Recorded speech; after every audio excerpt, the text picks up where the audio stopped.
guys, we are here at the last day of Consensus, and just like last year, our last live interview is with Tyler from COZ. Tyler, you were part of a team that made a really awesome project this year. There was just a ton of praise that I could hear from a lot of the different people who were at this event, not only just at this booth, but also walking around the event. So kudos to you and everyone who worked on this, first off. Yeah, it was definitely a big collaborative effort. I think there were about 10 different engineers who spent many months, and in some cases years, developing the technology that we showcased today. And it definitely, it seemed to be a very big hit. We heard from pretty much everybody at the booth, and actually around the booth, as you mentioned, and around Consensus, that this was the best experience that they had at Consensus.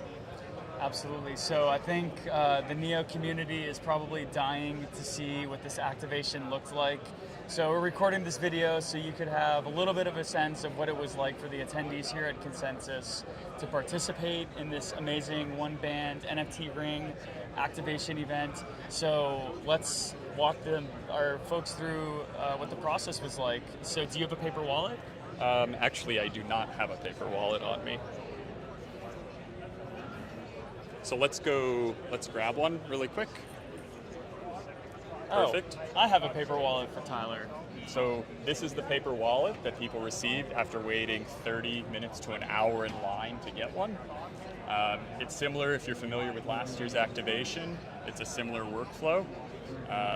And we will open it.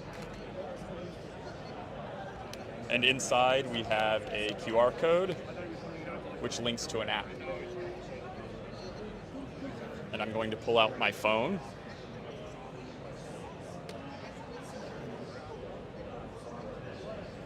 And unlock it privately. Not recorded this year. Yes, and then I'm going to scan the QR code, and we're going to have some glare issues. So maybe on the table. Okay. It's going to open up a web app that we developed that's specific to this event. And you'll see that it says, now visit the item shop to collect your assets. And this is the remnants of the item shop after it was ravaged by pretty much everybody here.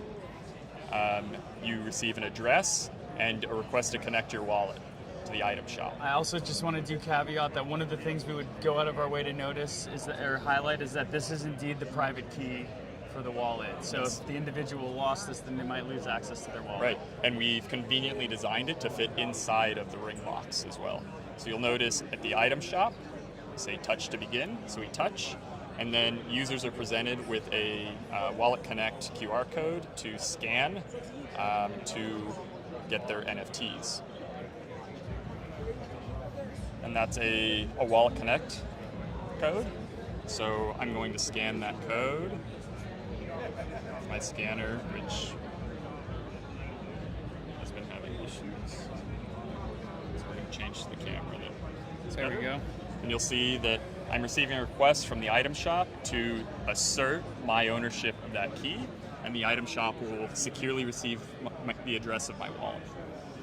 So once I'm connected, the item shop is going to ask for contact information and just some very basic information about the person who's receiving the item, so we can contact them about activations in the future.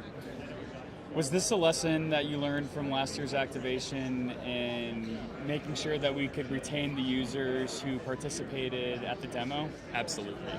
Last year, we gave out a lot of assets, but we didn't have a user capture mechanism. So this year we're using this screen as part of that experience. We've also made a lot of other changes here to really streamline and remove some of the issues we had last year. So for example, the network connectivity issues that we had last year with Wallet Connect, just getting access to the codes and things like that.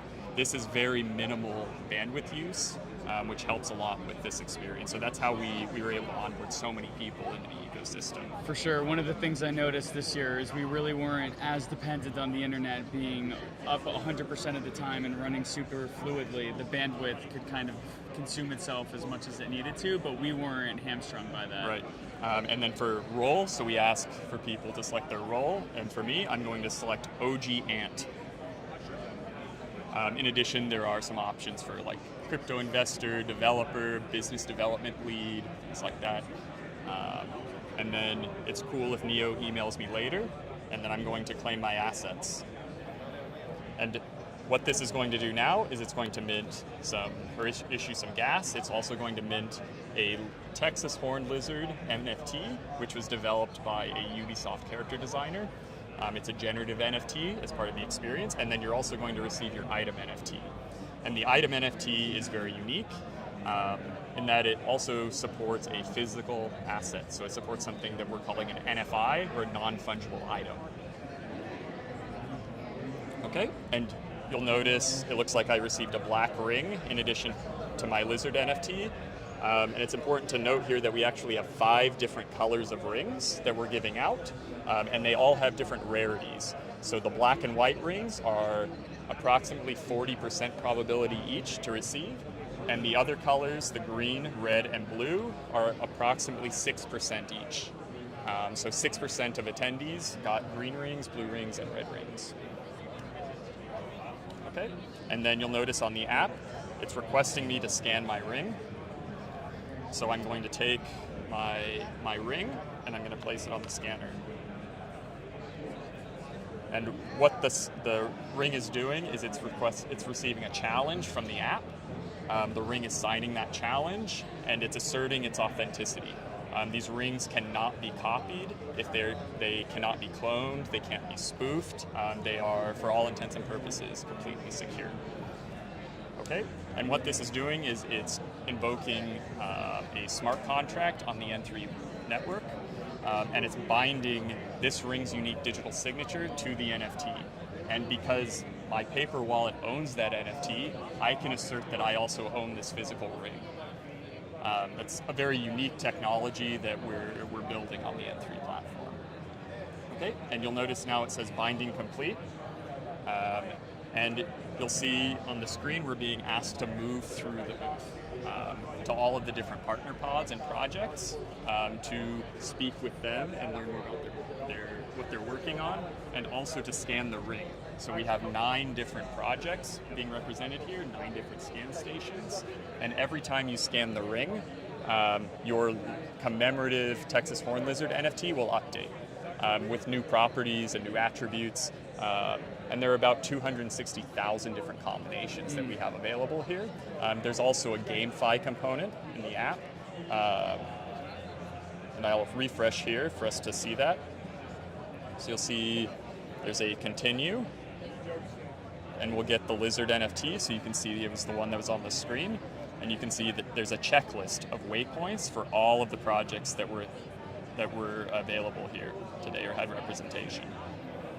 Right. And if you click on these, you'll see there's some information about the projects with all of the social links and contact information available. So should we move to a project? Yes. So after we've gone through the binding process, then we would send the booth participant off into the wild of the Neo booth, and we would tell them to visit one of the 9 different partner projects that we had here. We had Neo in addition to 8 other different dApps and communities. And we're going to do a demo for 2 of the booths where we could have scanned the rings. And I think it's also important to note that once the binding is complete, the user can put their phone in their pocket.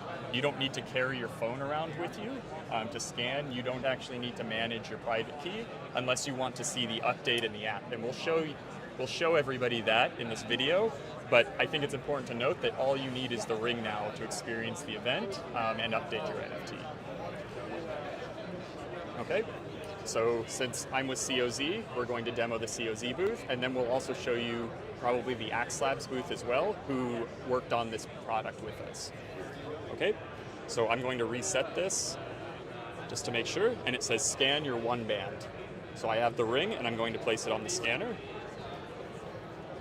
Now you'll see that it generally takes 5 to 10 seconds for this to actually register, but that was just enough time for the participants who came to each of the booths to start speaking with a representative from one of the projects. Right, so one of the things we really focused on this year was pulling people into the various ecosystem projects to get them to speak. with them and interface with them. Another interesting consideration on this booth is that it's right on the main walkway for this conference. This is really important because it gives a lot of these projects in the ecosystem a lot of exposure, which they wouldn't have unless they spent a significant amount of funds on a large booth space. Absolutely. So the part, and we would even be talking about a booth in a box, which is probably off in like a corner, for example. We're here, like Greenfinch, for example, is actually facing the main high freeway for people to walk down. So every single person in the conference is interfacing with these projects. So you'll notice here, it says scan successful, your LIZARD NFT has been updated. And if you remember earlier in the video when we received the NFT, the LIZARD was in the desert, like this. Well, when I update the NFT, you'll see now the LIZARD is in the city because it's the City of Zion booth. And you'll notice down here, on my checklist, the COZ waypoint has been checked off. Okay, and now maybe we can go over to the Axe Labs booth with the ring to show how that updates one more time. Yeah, and one of the interesting things for the Axe Labs booth was the line actually wrapped around their booth. So they were pretty much talking to people all day long because those who were waiting in line were essentially forced to talk to somebody who was around. So this path that we've just walked was a line for almost the entirety of the booth, and it actually extended all the way down towards the doors over there. Okay, so here I'm going to scan my OneBand again. And you'll see that it is grabbing a block. And most of this time is actually, it's the contract invocation because it's all live on mainnet. If you actually, any of the viewers of this can go to any explorer in the ecosystem and they can see the transactions being issued and running on the Neo mainnet. Okay, so it's scanned successful. And now let's look at our LIZARD and see what we got. So we're going to update him again. And now look, oh, we got a rare trait.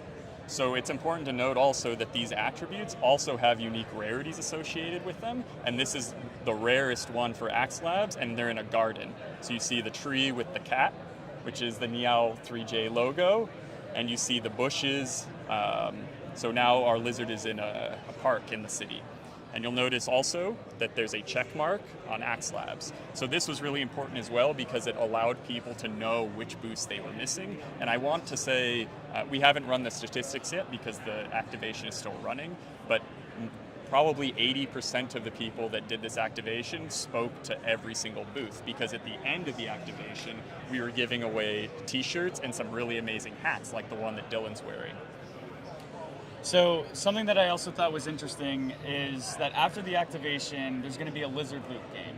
That's correct. So as we're going around and we're going to these different booths, you mentioned rarity. So do the rarity of the attributes impact the ability for users to earn more or maybe get more rewards in the LIZARD loot game? That's correct. We actually have two other events scheduled that are associated with this activation. The first one that we'll talk about is the LIZARD loot activation. So users who had a ring and scanned, if they have a certain number of rare traits, they'll be able to access a chest. If they have a certain number of uncommon traits, they'll be able to scan or activate another chest.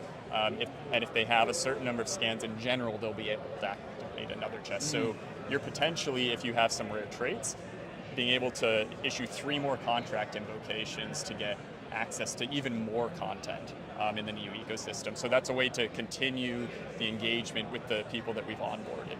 The other activation will be happening this afternoon at a brewery where people who have the ring can go to the brewery and they can tap scan the ring to get a pint of beer.